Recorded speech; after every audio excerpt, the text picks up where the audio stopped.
Jim Ross showed back up. He still works here. Nice to see him every millennia or so, but he's doing a sit-down interview with Wardlow. And remember, because JR and Mick Foley made magic 25 years ago, then they okay, well, we'll do a sit-down interview with JR. It'll make him a star.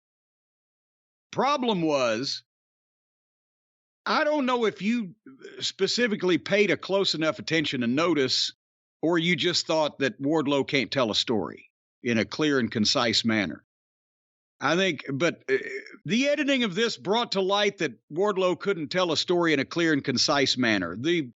He was talking about his split with Samoa Joe at the start. That was going to be the topic. And then suddenly you could tell that there were jump cuts because they were having to try to piece this together potentially in what time they had allotted for it, 2 minutes or whatever. But you can tell he told a much longer story because his syntax and his verbiage seemed to refer to things that you didn't hear him say just previously.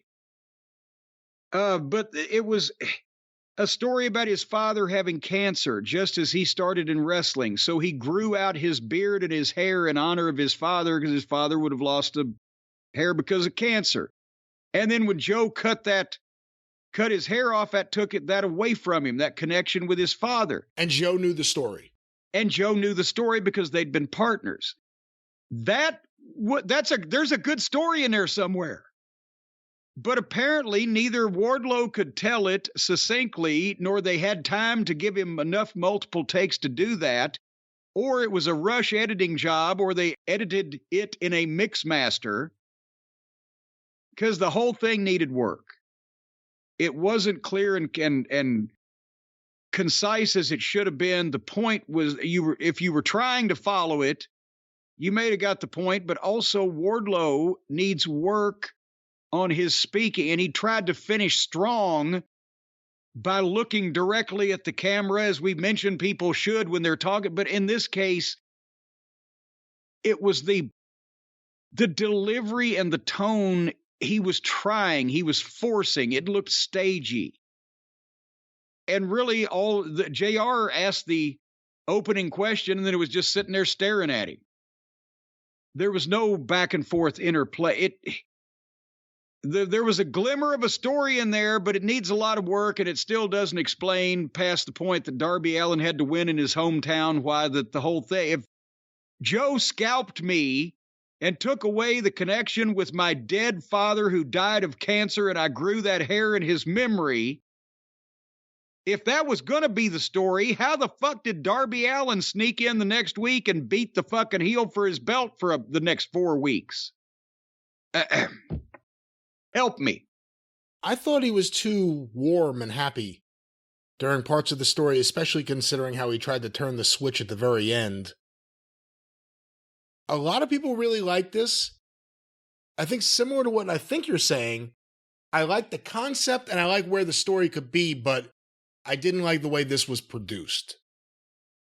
It needed work. He needed work. I mean, he needs work on his speaking. Yeah.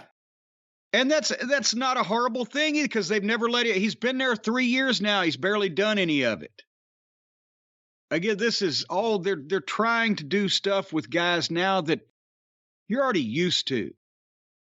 When you get used to something, it's hard to get people to look at it or them in a new way or have more appreciation or fascination or even recognize. Brian, what color's your front doormat? I'm not sure. There you go. Because you see it every fucking day. And you get used to it. Once people get used to something in a certain place or ranked in a certain position or have the certain perception because that's what they are, then all of a sudden you expect people to change that. It's not that easy. But I hate the fact that he's supposed to be like an animal, a killer, a road warrior, whatever you want to say. But like, to me, there's a way to tell this story without him seeming, he's been wearing cardigan sweater, like just weird things with him at various points where the cover of GQ magazine, or he's a very polite, out of control monster, or, the people liked the fucking Powerbomb Symphony. And it shouldn't have been a hard goddamn formula. Powerbomb people like that on television, be a man of few words, only a top heel with help gets the fucking guy down and gets some heat on him, and he comes right back and starts a march to get even, beating people and or making an impact physically in quick fashion on TV leading up to a pay-per-view match, blah, blah, blah. Instead, he was mad at security for a while.